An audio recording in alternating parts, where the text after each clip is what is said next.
எல்லாருக்கும் வணக்கம். கதைப்போமா with RJ. நம்மளோட சேனலில் கிழவனும் கடலும்ன்ற புத்தகத்தை ஒரு நாளும் 20 நிமிஷமாக பிரித்து ஒரு பாட்டாக படிச்சுட்ருக்கோம். வாங்க இன்றைக்கி மேற்கொண்டு படிக்க ஸ்டார்ட் பண்ணலாம். மீனை இறுக கட்டுவதற்காக அறுத்தெடுத்திருந்ததால் கயிறுக்கு நீளம் குறைவாக இருந்தது. இப்போது கிழவனின் தலைக்கு தெளிவும் சுய உணர்வும் வந்துவிட்டிருந்தன.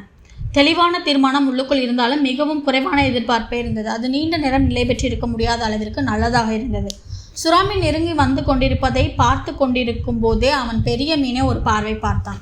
இதுவும் ஒரு கனவாக இருக்கலாம், அவன் நினைத்தான். என்னை ஆக்கிரமிப்பதிலிருந்து அவனை தடுக்க முடியாது, ஆனால் அவன் என்னை பிடிக்க முடியும். டெஸ்டியூசோ, அவன் நினைத்தான். உன்னுடைய தாய்க்கு அதிர்ஷ்டம் இல்லை.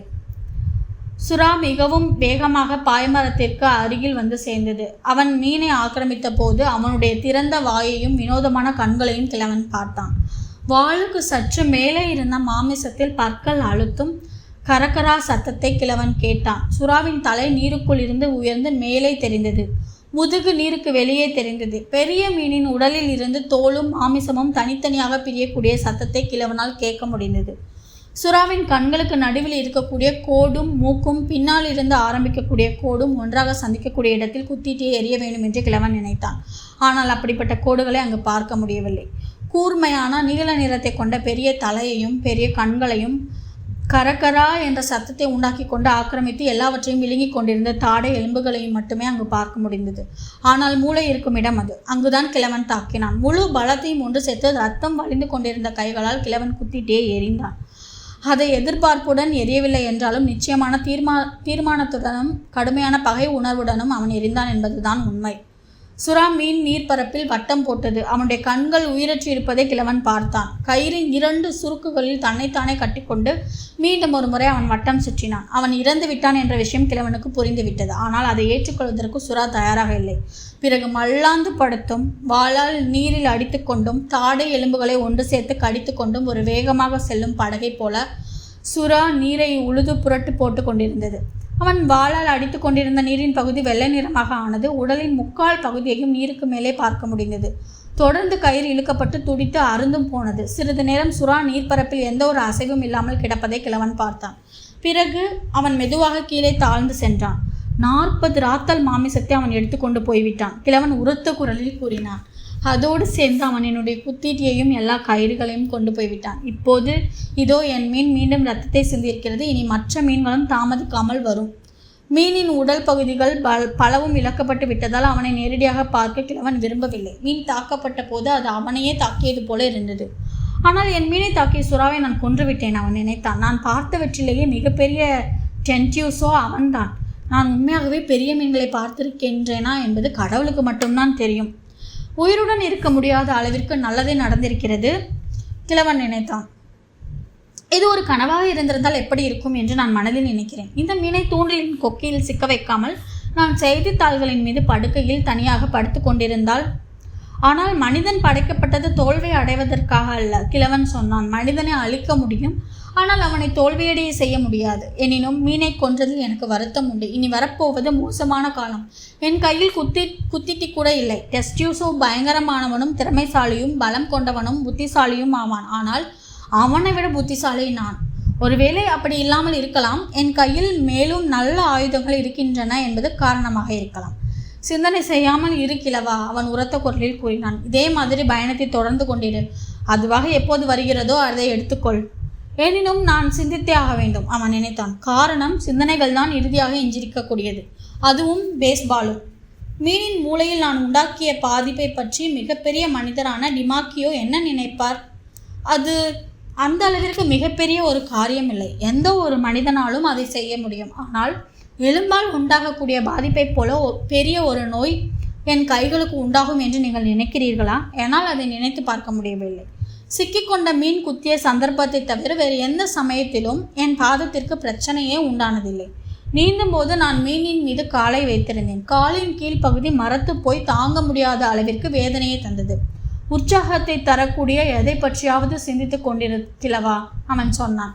இப்போது ஒவ்வொரு நிமிடமும் நீ வீட்டை நெருங்கி போய் கொண்டிருக்கிறாய். 40 ராத்தல் மாமிசம் குறைந்து விட்டிருப்பதால் உன்னுடைய பயணம் மிகவும் எளிதாக இருக்கிறது. நீர்ப்பெருக்கின் உட்பகுதியை அடையும் போது என்ன நடக்கப் போகிறது என்பதை பற்றி அவன் நன்கு அறிந்திருந்தான். ஆனால் இப்போது இனிமேல் செய்வதற்கு எதுவும் இல்லை. செய்வதற்கு இருக்கிறது. கிழவன் குரலை உயர்த்தி கொண்டு சொன்னான். துடுப்புகளில் ஒன்றின் கைப்பிடியில் என்னுடைய கத்தியை வைத்து கொண்டு கட்டலாம். சுக்கானின் கைப்பிடியை தன் கைக்கு அடியிலும் பாய்மரத்தின் கயிறை பாதங்களுக்கு அடியிலும் வைத்து அவன் அந்த மாதிரி தான் செய்தான். பார், அவன் சொன்னான். நான் இப்போதும் கிழவன்தான், ஆனால் எந்த ஆயுதமும் இல்லாதவன் இல்லை. இளம் காற்று உற்சாகத்தை தந்தது. கிழவன் சந்தோஷத்துடன் பயணத்தை தொடர்ந்து கொண்டிருந்தான். அவன் மீனின் முன்பகுதியை மட்டும் பார்த்தான். சில எதிர்பார்ப்புகள் திரும்பவும் வந்தன. எதிர்பார்க்காமல் இருப்பது முட்டாள்தனமானது அவன் நினைத்தான். அது மட்டுமல்ல, அது ஒரு பாவம் என்று நான் நினைக்கிறேன். பாவத்தை பற்றி சிந்திக்கக்கூடாது. பாவம் இல்லாமலே தேவையான அளவிற்கு பிரச்சனைகள் இருக்கத்தானே செய்கின்றன. போதாததற்கு அதை பற்றி எனக்கு ஒரு புரிதலும் இல்லை. எனக்கு பாவத்தை பற்றி எதுவும் தெரியாது. அதை பற்றி எனக்கு நம்பிக்கை இருக்கிறதா என்பதும் உறுதியாக தெரியவில்லை. மீனை கொல்வது என்பது பாவமான செயலாக இருக்கலாம். என் உயிரை காப்பாற்றிக் கொள்வதற்கும் வேறு ஏராளமான மனிதர்களுக்கு உணவு கொடுப்பதற்கும் தான் நான் அவனை கொண்டிருந்தாலும் அது பாவம்தான் என்பதே என்னுடைய கருத்து. அப்படி என்றால் எல்லா விஷயங்களுமே பாவமானவைதான். பாவத்தை பற்றி சிந்திக்கக்கூடாது. சிந்திப்பதற்கு நேரம் மிகவும் தாண்டி விட்டிருக்கிறது. அது மட்டுமல்ல, சிந்திப்பதற்கு பணத்தை தந்து ஏற்பாடு செய்திருக்கும் மனிதர்கள் கூட இருக்கிறார்கள். அவர்கள் அதை பற்றி சிந்திக்கட்டும். மீன் மீனாக இருக்க வேண்டும் என்று பிறவி எடுத்ததைப் போல நீ பிறவி எடுத்தது மீனவனாக ஆக வேண்டும் என்பதற்காகத்தான். மிகப்பெரிய மனிதரான டிமாக்கியோவின் தந்தை மீன் பிடிப்பவராக இருந்ததைப் போல சான் பெட்ரோவும் மீன் பிடிப்பவராக இருந்தார். ஆனால் தன்னையும் சேர்த்து எல்லா விஷயங்களை பற்றியும் சிந்தித்து பார்ப்பதற்கு கிழவன் விருப்பப்பட்டான். படிப்பதற்கு எதுவும் இல்லை, ஒரு வானொலி கூட இல்லை. ஆனால் அவன் அதிகமாக சிந்தித்தான். பாவத்தை பற்றி அவன் சிந்தித்து கொண்டே இருந்தான். உயிரை நிலைநிறுத்திக் கொள்வதற்கோ உணவாக்கி விற்பதற்கோ மட்டுமல்ல நீ மீனை கொன்றது, அவன் நினைத்தான். பெருமைக்காகத்தான் நீ அவனை கொன்றாய். காரணம், நீ ஒரு மீனவனும் கூட. அவன் உயிருடன் இருந்த போதும் அதற்கு பிறகும் நீ அவன் மீது அன்பு வைத்திருந்தாய். நீ அவன் மீது அன்பு வைத்திருக்கும் பட்சம் அவனை கொல்வது பாவம் அல்ல. அப்படி என்றால் அதைவிட வேறு எதுவோ? கிழவா, நீ அளவுக்கு அதிகமாக சிந்திக்கிறாய், அவன் உரத்த குரலில் கூறினான். ஆனால் சென்டியூசோவை கொல்வதை நினைத்து நீ சந்தோஷப்பட்டாய். அவன் நினைத்தான், நீ செய்வதைப் போல உயிருள்ள மீனை சாப்பிட்டுத்தான் அவனும் உயிர் வாழ்ந்து கொண்டிருக்கிறான். அவன் இறந்த மீனை சாப்பிடுபவன் அல்ல. சில சுறா மீன்களைப் போல பயணித்து கொண்டிருக்கும் தீனி பண்டாரம் இல்லை. அவன் அழகானவன், மிக உயர்ந்த தன்மையை கொண்டவன். அவனுக்கு பயம் என்றால் என்னவென்று தெரியாது. என்னை காப்பாற்றிக் கொள்வதற்காகத்தான் நான் அவனை கொண்டேன். கிழவன் உரத்த குரலில் கூறினான். நான் அவனை எப்படி கொல்ல வேண்டுமோ அப்படி கொன்றேன். அது மட்டுமல்ல, அவன் சிந்தித்தான். ஒரு விதத்தில் இல்லை என்றாலும் இன்னொரு விதத்தில் எல்லோரும் கொல்லப்பட போகிறவர்கள்தான். என் உயிரை நிலைநிறுத்தி இருக்கும்படி செய்யக்கூடிய மீன் பிடிக்கும் செயல் அதே கடமை உணர்வுடன் என்னை கொல்லவும் செய்கிறது. சிறுவன் என்னை உயிருடன் இருக்கும்படி செய்திருக்கிறான். என்னை நானே தேவையில்லாமல் ஏமாற்றிக் கொள்ளக்கூடாது. கிழவன் படகின் ஒரு பக்கமாக சாய்ந்தான். சுறாமீன் கடித்தெடுத்த இடத்திலிருந்து நீட்டிக்கொண்டிருந்த ஒரு மாமிச துண்டை அவன் பிடித்து இழுத்தான். அந்த துண்டை மென்று அதன் சிறப்பையும் ருசியையும் உணர்ந்தான். மாமிசத்தைப் போல உறுதியாகவும் ஈரத்தன்மையுடனும் இருந்தது. ஆனால் அதன் நிறம் சிவப்பாக இல்லை. அதில் நார்கள் இல்லை. சந்தையில் அதற்கு மிகவும் உயர்ந்த விலை கிடைக்கும் என்ற விஷயம் அவனுக்கு தெரிந்திருந்தது. ஆனால் நீரில் இருந்து அதன் வாசனையை நீக்குவதற்கு எந்த ஒரு வழியும் தெரியவில்லை. மிகவும் மோசமான காலம் வரப்போகிறது என்பதை கிழவன் தெரிந்து கொண்டிருந்தான். இளம் காற்று நிற்காமல் வீசிக்கொண்டிருந்தது. காற்று வடகிழக்கு திசையை நோக்கி சற்று மாற்றி வீசிக்கொண்டிருந்தது. காற்று வீசுவதிலிருந்து நிற்கப் போவதில்லை என்பதுதான் அதன் அர்த்தம் என்று கிழவனுக்கு தெரியும். அவன் எதிர்பார்ப்புடன் முன்னோக்கி கண்களை பதித்தான். ஆனால் பாய் மரங்களையோ கப்பலின் பகுதிகளையோ ஏதாவது கப்பலிலிருந்து வரக்கூடிய புகையையோ அவனால் பார்க்க முடியவில்லை. படகின் வளைவான பகுதிக்கு மேலே 2 பக்கங்களிலும் குதித்து கொண்டிருந்த பறக்கும் மீன்களையும் கடல் பாசிகளின் மஞ்சள் நிற கூட்டத்தையும் மட்டுமே பார்க்க முடிந்தது. அவனால் ஒரு பறவையை கூட பார்க்க முடியவில்லை. பாய்மரத்திற்கு அருகில் ஓய்வெடுத்து கொண்டும் மார்லின் மீனின் ஒரு துண்டு மாமிசத்தை மென்று கொண்டும் 2 மணி நேரம் கிழவன் படகை செலுத்தினான். அப்படி ஓய்வெடுத்து உடலின் பலத்தை சேர்த்து கொள்ள வேண்டும் என்று முயற்சித்துக் கொண்டிருக்கும் போது அந்த 2 சுறாமீன்களில் முதல் சுறாமீனை அவன் பார்த்தான். கிழவன் உரத்த குரலில் கூவினான். இந்த வார்த்தையை மொழிபெயர்த்து கூற முடியாது. கையில் ஆணி நுழைந்து பலகையில் ஊன்றும் போது மனிதன் தன்னையே அறியாமல் உண்டாக்கக்கூடிய ஒரு சத்தத்தை போன்றது அது. கலோனாஸ், கிழவன் உரத்த குரலில் கூறினான். முதல் சிறகிற்கு பின்னால் 2வதாக ஒன்று உயர்ந்து வருவதை அவன் பார்த்தான். தவிட்டு நிறத்தில் முக்கோண வடிவத்தில் இருந்த சிறகுகளையும் வாளின் வீசி அடிப்பதை போன்ற அசைவுகளையும் பார்த்து அவை கரண்டியை போன்ற மூக்கை கொண்ட சுறாமீன்கள் என்பதை அடையாளம் கண்டு கொண்டான். அவற்றுக்கு இரத்த வாசனை கிடைத்து விட்டிருந்தது. அது அவற்றை உற்சாகமடைய செய்திருந்தது. அதிகமான பசியின் காரணமாக அவற்றுக்கு வாசனை இல்லாமல் போய் ஆவேசம் காரணமாக வாசனை மீண்டும் கிடைத்திருந்தது. அவை எப்போதும் மிகவும் அருகிலேயே இருந்தன. கிழவன் நேரத்தை வீண் செய்யாமல் பாய்மரத்தை இணைத்து கட்டி சுக்கானை அழுத்தி நிறுத்தினான். பிறகு கத்தியை கட்டிவிட்டிருந்த துடுப்பை கையில் எடுத்தான். முடிந்த வரைக்கும் மெதுவாக துடுப்பை போட்டான். காரணம், கைகள் வேதனையுடன் நிம்மதி கிடைக்கட்டுமே என்பதற்காக அவற்றை திறந்து திறந்து மூடிக்கொண்டிருந்தான். பின்னர் கைகளை இறுக மூடிக்கொண்டான். அப்போது கைகளை வேதனையை ஏற்றெடுத்து கொண்டன. அதிலிருந்து அவன் பின்வாங்காது கிழவன் சுறா மீன்கள் வருவதை பார்த்தான். அவற்றின் அகலமான பரவி இருக்கும் கரண்டியை போன்ற தலையையும் நுனி மென்மையாக இருந்த அகலமான காதுகளையும் அவனால் பார்க்க முடிந்தது. வெறுப்பை உண்டாக்கக்கூடிய சுறா மீன்கள் அவை. கெட்ட நாற்றத்தை அவை கொண்டிருந்தன. பிணத்தை தின்னக்கூடியவையாகவும் கொலை செய்யக்கூடியவையாகவும் அவை இருந்தன. பசி அதிகமாக வாட்டி எடுக்கும்போது படகின் நங்கூரமாக இருந்தாலும் துடுப்பாக இருந்தாலும் அவற்றை கடித்து ஒரு வழி பண்ணிவிடும். நீர்ப்பரப்பில் தூங்கிக் கொண்டிருக்கும் மகளின் கால்களையும் பிற பகுதிகளையும் கடித்து துண்டாக்குவது கூட இந்த சுறா மீன்கள் தான். பசியாக இருக்கும்போது கடலில் மனிதனை கூட அவை ஆக்கிரமிக்கும். மீன் இரத்தத்தின் வாசனையோ இருப்போ கூட மனிதனின் உடலில் இருக்க வேண்டும் என்பதில்லை. ஐ, கிழவன் சொன்னான். கலோனாஸ், அருகில் வா கலோனாஸ். அவை வந்தன. ஆனால் மாக்கோ சுறாமீன் வந்ததைப் போல அவற்றின் வரவு இல்லை.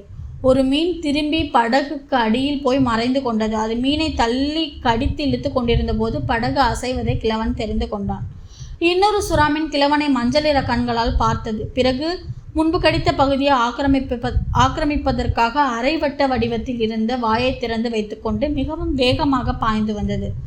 அவனுடைய தவிட்டு நிறத்தை கொண்ட தலையின் மேலும் பின்பகுதியிலும் மூளை நடு எலும்புடன் சேரக்கூடிய இடத்திலும் கோடு தெளிவாக தெரிந்தது.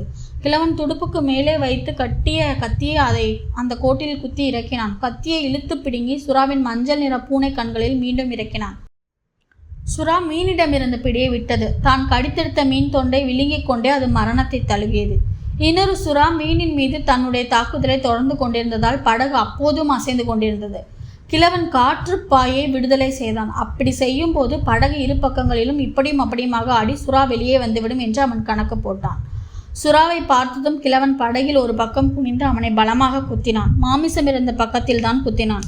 தோல் மிகவும் கனமாக இருந்ததால் கத்தி ஆழமாக இறங்கவில்லை. அந்த தாக்குதலின் மூலம் கிழவனின் கைகள் மட்டுமல்ல தோள்களும் வலித்தன. சுறா தன் தலையை வெளியே காட்டியவாறு மிகவும் சீக்கிரமே வெளியே வந்தது.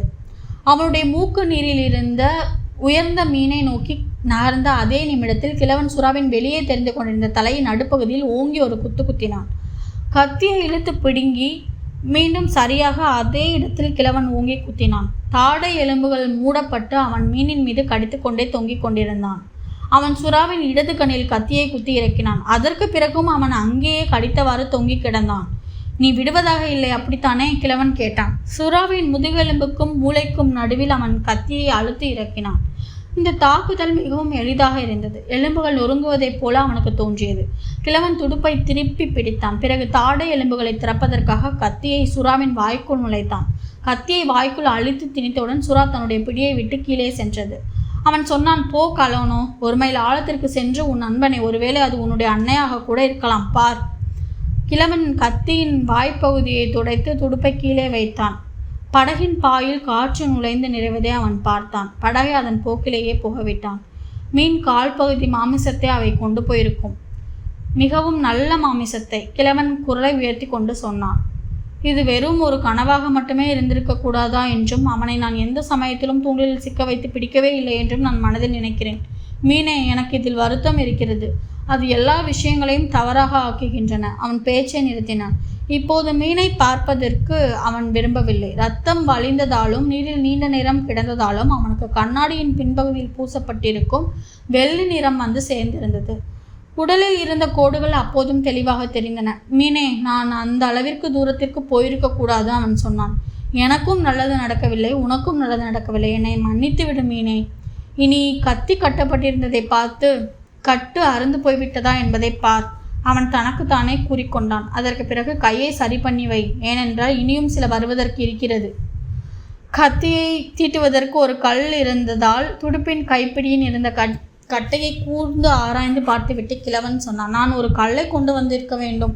நீ ஏராளமான சாமான்களை உன்னுடன் கொண்டு வந்திருக்க வேண்டும் அவன் நினைத்தான். ஆனால் நீ எதையும் கொண்டு வரவில்லையே. கிழவா, உன்னிடம் என்னவெல்லாம் இல்லை என்பதை பற்றி சிந்திக்க வேண்டிய நேரமில்லை இது. இங்கு இருக்கும் பொருட்களை வைத்து என்ன செய்ய முடியும் என்பதை பற்றி சிந்தித்துப்பார். நீ எனக்கு தாராளமாக நல்ல அறிவுரைகளை கூறுகிறாய், அவன் உரத்த குரலில் சொன்னான். அறிவுரைகளால் நான் நெருப்படைந்து போயிருக்கிறேன். அவன் சுக்கானை கைக்கு கீழே அழுத்தி பிடித்தான். படகு முன்னோக்கி நகர்ந்து கொண்டிருக்க இரு கைகளையும் நீருக்குள் மூழ்க வைத்தான். கடைசியாக வந்த சுறாமீன் எந்த அளவிற்கு கொண்டு போனது என்ற விஷயம் கடவுளுக்கு தெரியும், அவன் சொன்னான். ஆனால் படகின் எடை முன்பை விட மிகவும் குறைந்து போய்விட்டது. மீனின் உடலின் பகுதிகள் கிழிந்து தாறுமாறாக்கப்பட்டு கீழ்ப்பகுதியை பற்றி சிந்திப்பதற்கு அவன் விரும்பவில்லை. சுறாமீனின் ஒவ்வொரு குத்தலிலும் தாவலிலும் மாமிசம் கடித்து எடுக்கப்பட்டிருக்கிறது என்பது இதற்குள் எல்லா சுறாமீன்களுக்கும் கடலின் தேசிய பாதை அளவிற்கு விசாலமான ஒரு இரத்தத்தாலான பாதை போடப்பட்டிருக்கிறது என்பது கிழவனுக்கு தெரியும். ஒருவனுக்கு குளிர்காலத்திற்கு முழுமையாக போதும் என்று கூறக்கூடிய அளவிற்கு அந்த மீன் இருந்தது. கிழவன் நினைத்தான். இனி அதை பற்றி சிந்திக்க வேண்டாம், வெறுமன ஓய்வெடுத்து கொண்டிரு. அவனிடம் எஞ்சிருக்கும் மாமிசத்தை பத்திரமாக பாதுகாக்கக்கூடிய வகையில் கைகளை சரி பண்ணி வை. கடல் நீரில் கலந்திருக்கும் இரத்தத்தின் வாசனையுடன் ஒப்பிட்டு பார்க்கும்போது என் கைகளில் இருக்கும் வாசனை எந்த அளவிற்கு மிகவும் சாதாரணம் என்பது மட்டுமல்ல, கைகளில் இருந்து எப்படியும் இரத்தம் அதிகமாக வெளியேறவில்லை. குறிப்பிட்டு கூறுகிற மாதிரி காயம் எதுவும் இல்லை என்பதுதான் உண்மை. இரத்தம் வெளியே வந்தது இடது கையை மரத்து போகும் தன்மையிலிருந்து காப்பாற்றுவதற்கு வாய்ப்பிருக்கிறது. இப்போது நான் எதை பற்றி சிந்தித்து கொண்டிருப்பது, அவன் நினைத்தான். எதுவும் இல்லை. அடுத்த சுறாமீன்களின் வருகைக்காக காத்திருப்பதை தவிர வேறு எதுவும் சிந்திப்பதற்கு இல்லை. இது ஒரு கனவாக இருந்திருக்க கூடாதா என்று நான் மனதில் நினைக்கிறேன். ஆனால் யாருக்கு தெரியும், எல்லா விஷயங்களும் நல்ல முறையில் முடிந்தன என்று வரலாம். தொடர்ந்து தனியாக இருந்த ஒரு கரண்டியை போன்ற மூக்கை கொண்ட சுறாமீன் வந்தது. நீர் தொட்டிக்குள் தலையை நுழைப்பதற்கு வரக்கூடிய ஒரு பன்றியைப் போல அவனுடைய வரவு இருந்தது. உங்களுடைய தலையை நுழைக்கக்கூடிய அளவிற்கு அவ்வளவு பெரிய வாய் பன்றிக்கு இருக்கும் பட்சம் மீனை தாக்குவதற்கு கிழவன் அவனுக்கு நேரம் தந்தான். பிறகு துடிப்பில் கட்டப்பட்டிருந்த கத்தியை அவனுடைய மூளைக்குள் குத்தி இறக்கினான். ஆனால் சுறாமீன் பின்னோக்கி திடீரென்று திரும்பி உருண்டு புரண்டு விலகி சென்றது. கத்தியின் வாய்ப்பகுதி அருந்து விட்டது. கிழவன் படகை கட்டுப்படுத்துவதில் மூழ்கினான். அந்த பெரிய சுறாமீன் நீருக்குள் மூழ்குவதை அவன் பார்க்க கூட இல்லை. முதலில் அவன் தன்னுடைய முழு உருவத்தையும் வெளியே காட்டினான். பிறகு அந்த உருவம் சிறியதாகவும் இறுதியில் ஒரு துகளைப் போலவும் தெரிந்தது. அந்த காட்சி கிழவனை எப்போதும் ரசிக்க செய்து கொண்டிருந்தது. ஆனால் இப்போது அவன் அந்த பக்கம் திரும்பி கூட பார்க்கவில்லை. என் கையில் பாய்மரம் இருக்கிறது, அவன் சொன்னான். ஆனால் அதனால் எந்த ஒரு பிரயோஜனமும் இல்லை. 2 துடுப்புகளும் சுக்கானும் சிறிய கொம்பும் என்னிடம் இருக்கின்றன. இப்போது அவை என்னை கீழே விழ செய்திருக்கின்றன, அவன் நினைத்தான். சுறாமீன்களை அடித்துக் கொள்ள முடியாத அளவிற்கு வயதான மனிதனாக நான் ஆகிவிட்டேன். எனினும் துடுப்புகளும் சிறிய கொம்பும் சுக்கானும் இருக்கும் காலம் வரை நான் முயற்சி செய்து கொண்டே இருப்பேன். கிழவன் மீண்டும் கைகளை நீரில் நனைத்தான். மதிய நேரம் தாண்டி நீண்ட நேரமாகிவிட்டிருந்தது. கடலையும் வானத்தையும் தவிர அவன் வேறு எதையும் பார்க்கவில்லை. வானத்தில் முன்பை விட காற்று அதிகமாக இருந்தது. சீக்கிரமே கரையை பார்க்க முடியும் என்று கிழவன் நினைத்தான். கிழவா, நீ மிகவும் தளர்ந்து போய்விட்டாய், அவன் சொன்னான். உள்ளுக்குள் நீ களைத்து போனவன் தான். சூரியனின் அஸ்தமனத்திற்கு சிறிது முன்பு வரை சுறாமீன்கள் மீண்டும் மீனை தாக்கவில்லை. தவிட்டு நிறத்தை கொண்ட சிறகுகள் முன்னோக்கி வந்து கொண்டிருப்பதை கிழவன் பார்த்தான். மீன் நீரில் உண்மையாகவே உண்டாக்கிவிட்டிருந்த பரவலான இரத்த பாதையின் வழியாகத்தான் அவற்றின் பயணம் நடந்து கொண்டிருந்தது. ஆனால் அவற்றின் நோக்கம் இரத்த வாசனை அல்ல. ஒன்றாக சேர்ந்து நீந்தியவாறு படகை தேடி அவை வந்து கொண்டிருந்தன. கிழவன் சுக்கானை அழுத்தி கொண்டு காற்று பாயின் கயிறை கட்டி சிறிய களியை எடுப்பதற்காக பாய்மரத்தை நோக்கி கையை நீட்டினான். 2.5 அடி நீளத்தில் அறுத்தெடுக்கப்பட்ட ஒடிந்து போன துடுப்பின் கைப்பிடியே அது. கைப்பிடியின் வளையத்தின் மூலம் ஒரு கையால் மட்டுமே அதை பலன் கிடைக்கிற வகையில் பயன்படுத்த அவனால் முடியும். சுறாமீன்கள் வருவதை பார்த்து கொண்டே அவன் தன் வலது கையை அதில் இறுக பிடித்தான். அவை இரண்டுமே கவானோ இனத்தை சேர்ந்தவை. முதல் சுறாமீனுக்கு ஒரு நல்ல மாமிசத்துண்டை வாய்க்குள் கொண்டு போவதற்கு இடம் கொடுக்க வேண்டும். தொடர்ந்து மூக்கின் நுனியிலோ தலைக்கு மேலேயோ அடிக்க வேண்டும் என்று அவன் நினைத்தான். 2 சுறாமீன்களும் ஒன்றாக சேர்ந்து படகை நெருங்கி விட்டிருந்தன. மிகவும் அருகில் வந்து சேர்ந்தவன் வாயை திறந்து மீனின் வெள்ளை நிறத்தில் இருந்த உடலின் பகுதியை அழுத்துவதை கிழவன் பார்த்தான். அவன் சிறிய களியை உயர்த்தி சுறாமீனின் அகலமான தலையின் மீது ஓங்கி அடித்தான். களி கீழே பட்ட போது ஏதோ ரப்பரை தொடுவது போன்ற உணர்வு அவனுக்கு உண்டானது. எலும்பின் கடினத்தன்மையும் அவன் உணராமல் இல்லை. சுறாமீனின் மீது இருந்த தன்னுடைய பிடியை விட்டு விலக்கிய போது அவன் மூக்கின் நுனியை நோக்கி மேலும் ஒரு தடவை பலத்துடன் அடித்தான். இன்னொரு சுறாமீன் நெருங்கியும் சற்று விலகியும் மாறி மாறி செயல்பட்டு கொண்டிருந்தது. இப்போது இதோ தாடை எலும்புகளை திறந்து கொண்டு மீண்டும் வந்திருக்கிறது. அவன் மீனை ஆக்கிரமித்து தாடை எலும்புகளை மூடிய போது அவனுடைய வாயின் ஓரத்தின் வழியாக மாமிச துண்டுகள் வெள்ளை நிறத்தில் சிதறுவதை கிழவனால் பார்க்க முடிந்தது. அவன் சுறாமீனுக்கு நேராக குனிந்து தலையை பார்த்து அடித்தான். சுறாமீன் அவனை சிறிது பார்த்து கொண்டே மாமிசத்தில் இருந்த தன்னுடைய பிடியை விட்டது. அவன் கடித்தெடுத்த கனமான ரப்பரை போன்ற மாமிச துண்டை விழுங்குவதற்காக தூரத்தை நோக்கி விலகி சென்றது. கிழவன் களியை தாழ்த்தி வீசி அடித்தான். வா கலானோ, கிழவன் உரத்த குரலில் கூறினான். இன்னும் ஒரு முறை வா. சுறாமீன் வேகமாக பாய்ந்து வந்தது. தாடை எலும்புகள் மூடிக்கொண்டிருக்க கிழவன் அவனை ஓங்கி அடித்தான். களியை முடிந்த வரைக்கும் உயர்த்தி ஓங்கி ஓங்கி அடித்தான். இந்த முறை அடி மூளைக்கும் கீழே இருந்த எலும்பின் மீது விழுந்தது. அவன் அதே இடத்தில் மீண்டும் அடித்தான். சுறா மாமிசத்தை கடித்து எடுத்து மீனிடமிருந்து அலட்சியமாக விலகி சென்று கொண்டிருந்த போது அந்த அடி விழுந்தது. அவன் மீண்டும் மேல் நோக்கி வருவதை எதிர்பார்த்து கொண்டு கிழவன் காத்திருந்தான். ஆனால் சுறாமீன்கள் எதுவுமே வரவில்லை. சிறிது நேரம் தாண்டியவுடன் ஒரு சுறாமீன் நீரின் மேற்பரப்பில் வட்டமிட்டு நீந்தி கொண்டிருப்பதை பார்த்தான். இன்னொரு சுறாமீனின் சிறகை அவன் பார்க்கவே இல்லை. அவற்றை கொல்ல முடியும் என்ற நம்பிக்கை எனக்கு இல்லவே இல்லை, கிழவன் நினைத்தான். என்னுடைய நல்ல காலம் அதை என்னால் செய்ய முடிந்தது. எது எப்படி இருந்தாலும் 2 சுறாமீன்களுக்கும் நான் நிறைய காயங்களை உண்டாக்கி விட்டிருக்கிறேன். அவற்றில் யாருக்கும் அந்த அளவிற்கு சுகமாக இருப்போம் என்று தோன்றுவதற்கு வழி இல்லை. 2 கைகளாலும் ஒரு களியை பிடிக்க என்னால் முடிந்திருந்தால் முதலில் வந்த சுறாவை என்னால் நிச்சயமாக கொண்டிருக்க முடியும். இப்போது கூட மீனை நோக்கி பார்ப்பதற்கு கிழவனுக்கு விருப்பமில்லை. மீனின் பாதி அளவு இழக்கப்பட்டு விட்டது என்பதை அவன் புரிந்து கொண்டான். சுறா மீன்களுடன் போராடி கொண்டிருந்த போது சூரியன் மறைந்து விட்டிருந்தது. வெகு சீக்கிரமே இருள் வந்துவிடும், அவன் சொன்னான். அப்போது ஹவானாவில் இருந்து வரும் வெளிச்சத்தை என்னால் பார்க்க முடியும். கிழக்கு திசையில் இருந்து மிகவும் தூரத்தில் நான் இருக்கும் பட்சம் புதிய கடற்கரைகளில் ஒன்றிலிருந்து வரும் விளக்கு வெளிச்சத்தை நான் பார்ப்பேன். இப்போது நான் மிகவும் தூரத்தில் இருப்பதற்கு வாய்ப்பில்லை, அவன் நினைத்தான். என்னைப் போல வேறு யாரும் இந்த அளவிற்கு கவலைப்பட்டிருக்க மாட்டார்கள். சிறுவன் மட்டும் கவலைப்பட்டிருப்பான் என்பது உண்மை. ஆனால் அவனிடமிருந்த மிகுந்த நம்பிக்கை இருக்கும் என்பது மட்டும் உறுதி. வயதான மீனவர்களில் பலரும் கவலைப்படுவார்கள். மீனவர்களின் கூட்டத்தில் வேறு பலரும் கூட. நான் ஒரு நல்ல நகரத்தில் வாழ்ந்து கொண்டிருக்கிறேன். மீனுடன் கிழவனால் அதிகம் பேசி கொண்டிருக்க முடியவில்லை. காரணம், மீன் அந்த அளவிற்கு அதிகமாக நாசம் செய்யப்பட்டிருந்தது. அப்போதுதான் வேறு சில விஷயங்கள் அவனுடைய தலைக்குள் ஓடிக்கொண்டிருந்தன. இப்போது நீ ஒரு பாதி மீன், அவன் சொன்னான். நீ ஒரு முழு மீனாக இருந்தாய் அல்லவா? கடலின் உட்பகுதிக்கு மிகவும் தூரத்தை நோக்கி சென்றதற்காக நான் வருத்தப்படுகிறேன். நம் இருவரையும் நான் நாசம் பண்ணிவிட்டேன். எனினும் நீயும் நானும் நிறைய சுறாமீன்களை கொன்றிருக்கிறோம். வேறு பல மீன்களையும் கூட அழுத்திருக்கிறோம். வயதான மீனே, எவ்வளவு மீன்களை நீ இதுவரை கொன்றிருப்பாய்? உன் தலையில் இருக்கும் அந்த ஈட்டி வெறும் அலங்காரத்திற்காக இருப்பது அல்லவே.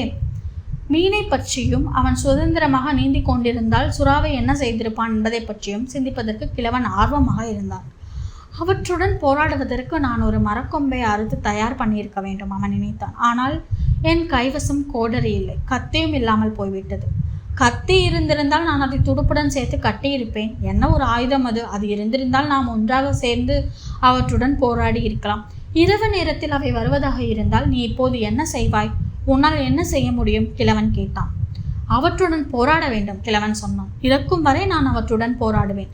ஆனால் இப்போது இருட்டில் ஒளி இல்லை, வெளிச்சமும் இல்லை. கடல் காற்று பாயின் அசைவு மட்டுமே இருந்தது.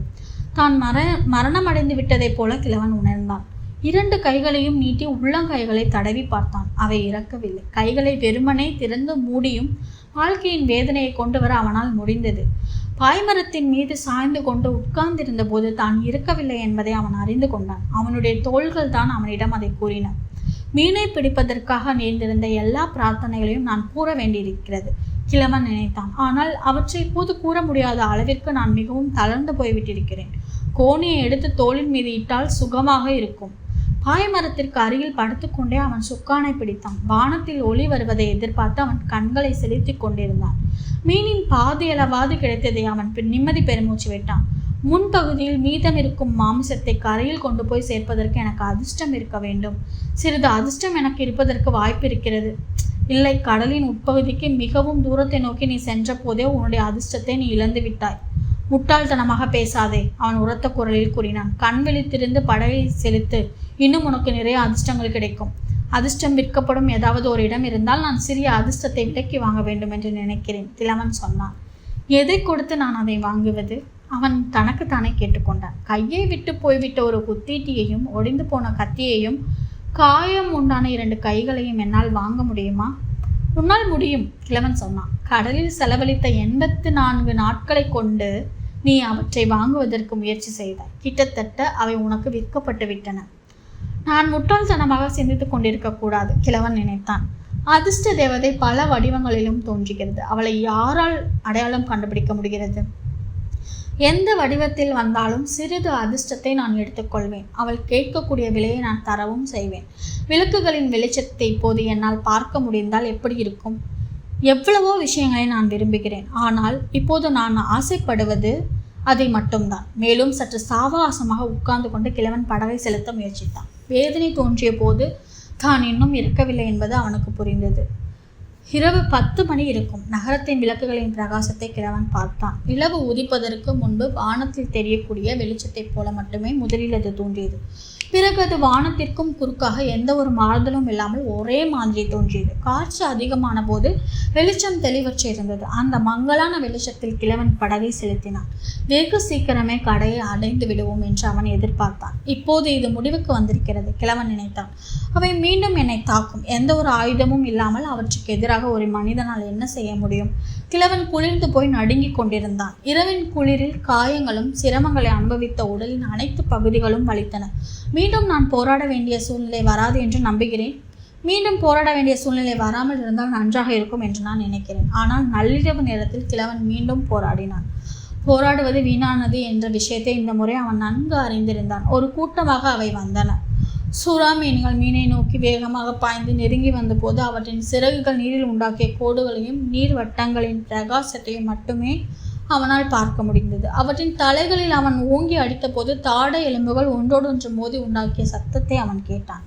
படகுக்கும் கீழே நீந்து கொண்டிருந்த சுறாமீன்கள் படகை அசைத்து கொண்டிருந்தன. படகிலும் மற்ற இடங்களிலும் அவன் விரக்தியில் உண்டான சாகச அறிவுடன் செயல்பட்டான். களியை ஏதோ பிடித்து இழுப்பதைப் போல தோன்றியது. இறுதியில் அதுவும் படிப்படியாக இல்லாமல் போனது. கிழவன் சுக்கானின் வளையத்திலிருந்து துடுப்பை வெளியே எடுத்தான். தொடர்ந்து அதை 2 கைகளாலும் பிடித்து மீண்டும் மீண்டும் வீசி அடிக்கவும் ஓங்கி வெட்டவும் செய்தான். ஆனால் அதற்குள் சுறாமீன்கள் படகின் வளைவான பகுதிக்கு அருகில் வந்துவிட்டிருந்தன. அவை ஒன்றிற்கு பின்னால் இன்னொன்று என்ற விதத்தில் கூட்டமாக சத்தத்தை உண்டாக்கி ஏறி மாமிச துண்டுகளை பிடித்து பீத்து கொண்டு போயின. இன்னொரு முறை வருவதற்காக அவை திரும்பிய போது மாமிச துண்டுகள் கடலுக்கு அடியில் பிரகாசித்துக் கொண்டிருப்பதை அவன் பார்த்தான்.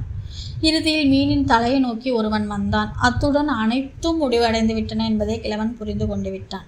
அந்த சுறாமீனின் தலைக்கு குறுக்கே அவன் சுக்கானால் ஓங்கி அடித்தான். மீனின் கிழிப்பதற்கு மிகவும் சிரமமாக இருக்கும். கண்டிப்பாக கிழவனும் கடலும் புத்தகம் உங்களுக்கு ரொம்ப பிடிச்சிருக்கும்னு நான் நம்புகிறேன். ஏன்னா எனக்கும் ரொம்ப பிடிச்சிருக்கு. ஸோ இந்த பதிவு உங்களுக்கு பிடிச்சிருந்தா கதைப்போமா வித் ஆர்ஜி சேனலை லைக் பண்ணுங்கள், கமெண்ட் பண்ணுங்கள், ஷேர் பண்ணுங்கள், சப்ஸ்கிரைப் பண்ணுங்கள். தேங்க்யூ.